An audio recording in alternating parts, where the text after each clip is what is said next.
Beberapa hari yang lalu saya berjumpa dengan teman saya, salah seorang pimpinan cabang di sebuah perusahaan swasta di Surabaya. Kami pun berbincang tentang masalah ekonomi dan terutama masalah bisnis. Teman saya tadi bercerita bahwa kondisi bisnis dari perusahaan yang dia pimpin saat ini tidak begitu bagus. Di tengah suasana pandemi ini, omset penjualannya cukup turun hingga sebesar sekitar 400 hingga 600 juta dari rata-rata tahun-tahun yang sebelumnya. Dan dia pun mengutarakan dia butuh untuk segera menaikkan omsetnya sebesar 400 hingga 600 juta tadi dalam jangka waktu yang pendek, kurang lebih dalam jangka waktu 4 hingga 6 bulan ke depan. Tertarik akan hal ini, saya pun menanyakan strategi apa yang akan dia ambil, mengingat menaikkan omset 400 hingga 600 juta bukanlah nominal yang kecil, apalagi jangka waktunya sangat-sangat pendek sekali, hanya berkisar antara 4 hingga 6 bulan ke depan. Hal yang akan dilakukan teman saya yaitu menggenjot lewat kampanye di media sosial. Dia mengatakan bahwa sebenarnya dari bulan Maret tahun ini dia sudah melakukan kampanye di media sosial tapi tidak terlalu serius. Dan hasilnya menurut dia cukup oke, karena meskipun dia tidak rutin berkampanye di media sosial, toh nyatanya ada beberapa orang yang menghubungi dan tanya di mana ini merupakan customer yang tidak terjangkau sebelumnya. Berdasarkan hal ini, teman saya begitu yakin jika saat ini dia menseriuskan kampanye di media sosial, maka dia akan bisa mendapatkan begitu banyak customer yang tentunya akan bisa mendapatkan omset begitu banyak. Saya pun penasaran dan saya coba bertanya, dari hal yang sudah dia lakukan saat ini, yaitu dari Maret hingga sekarang kampanye di media sosial, berapa banyak sih customer yang sudah didapatkan lewat sana? Dia pun menjelaskan bahwa dengan kondisi yang tidak serius saat ini, dia bisa mendapatkan panggilan atau sekedar orang bertanya kurang lebih 30 hingga 40 orang. Dan dia berharap ketika dia serius untuk mengerjakan media sosial, dia bisa mendapatkan feedback yang jauh lebih banyak.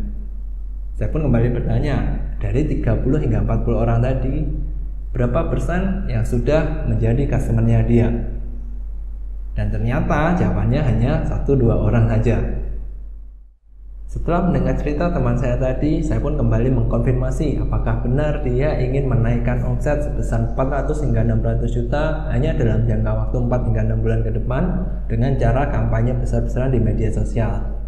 Dan ketika dia mengkonfirmasi bahwa hal itu benar, saya pun berkata bahwa dia tidak akan bisa mencapainya. Mendengar hal ini, teman saya pun mengomel. Dia bilang saya ini bukan teman yang baik, karena bukannya mendukung dia, saya malah menjatuhkan idenya.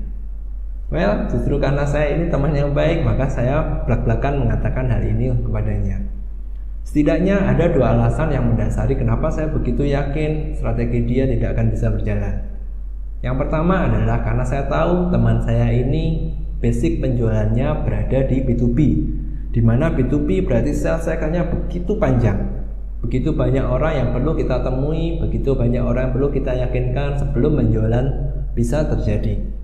Berdasarkan survei, saat ini di luar negeri, di dunia ini, pemegang kepentingan, pengambil keputusan di B2B berkisar antara 6 orang atau lebih. Sehingga tentu saja untuk mendapatkan penjualan di B2B kita perlu meyakinkan ke 6 orang tadi. Oke, mungkin di Indonesia tidak sebanyak itu, tapi paling tidak pasti ada lebih dari 3 atau 4 orang. Dan untuk meyakinkan 4 orang ini tentu kita perlu waktu. Sehingga saya begitu yakin penjualan tidak akan bisa terjadi dengan begitu cepat. Alasan kedua yang menyebabkan kenapa saya begitu yakin bahwa target teman saya tidak akan tercapai adalah karena dia tidak membedakan antara sales dan juga marketing. 2 hal ini sering jadi ambigu untuk banyak orang. Mereka menganggap 2 hal ini sama, padahal ini totally different, benar-benar berbeda. Marketing prosesnya hanya bertujuan untuk menarik pelanggan untuk tertarik dengan kita, untuk tertarik dengan apa yang kita lakukan atau apa yang kita jual. Ingat, kata kuncinya hanya tertarik, sementara sales adalah melakukan penjualan itu sendiri, melakukan closing. Dan ketika kita menginginkan penjualan dalam jangka waktu yang pendek, hal yang perlu difokuskan sebenarnya bukan marketing, tapi adalah di sales. Karena sales bertujuan secara aktif kita mengkontak customer, menanyakan apa yang mereka butuhkan, memberikan solusi, dan mendapatkan closing atau penjualan. Sementara marketing, ingat, hanya menarik minat customer untuk datang kepada kita. Nah, pertanyaannya sekarang tentu apakah marketing tidak bisa menghasilkan penjualan dalam jangka waktu yang pendek? Jawabannya tentu relatif. Jika bisnis kita adalah B2C, mungkin bisa. Tapi jika B2B, apalagi berkaca dari cerita teman saya, kemungkinannya akan sangat kecil. Coba kita ingat baik-baik, tadi teman saya bercerita bahwa dari bulan Maret dia sudah mulai melakukan kampanye di media sosial walaupun tidak serius. Dan dari Maret hingga Oktober ada jangka waktu 7 bulan. Dalam jangka waktu 7 bulan ini ada sekitar 30 orang yang bertanya dan hasilnya 2 orang jadi customer baru. Persentase untuk merubah dari leads dari orang yang bertanya menjadi customer sangat-sangat kecil dan jangka waktunya ada 7 bulan. Sementara teman saya ingin menaikkan penjualannya hingga ratusan juta dalam jangka waktu 4 hingga 6 bulan.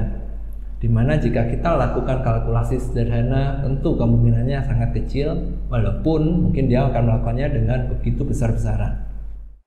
Alasannya tentu sama, karena di marketing untuk mengubahnya menjadi sales, menjadi penjualan memerlukan waktu yang tidak pendek, memerlukan waktu yang panjang, terutama di B2B.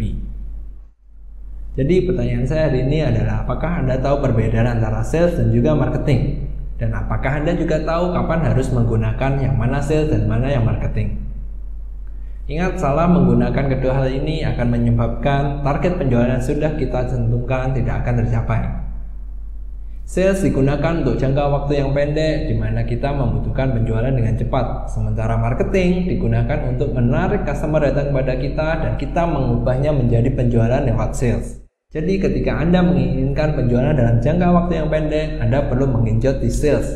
Tapi ketika Anda ingin melakukan branding, Anda ingin memupuk, Anda ingin mendapatkan customer baru untuk jangka waktu yang ke depan, Anda perlu mengenjot marketing. Menggunakan kedua hal ini akan sangat membantu penjualan kita, akan membantu untuk menaikkan penjualan kita. Tapi salah menggunakan kapan waktu yang tepat untuk melakukan sales atau marketing akan menyebabkan penjualan kita menjadi turun. Hai, nama saya Rossi, saya seorang business leader dan sampai jumpa di catatan saya yang berikutnya.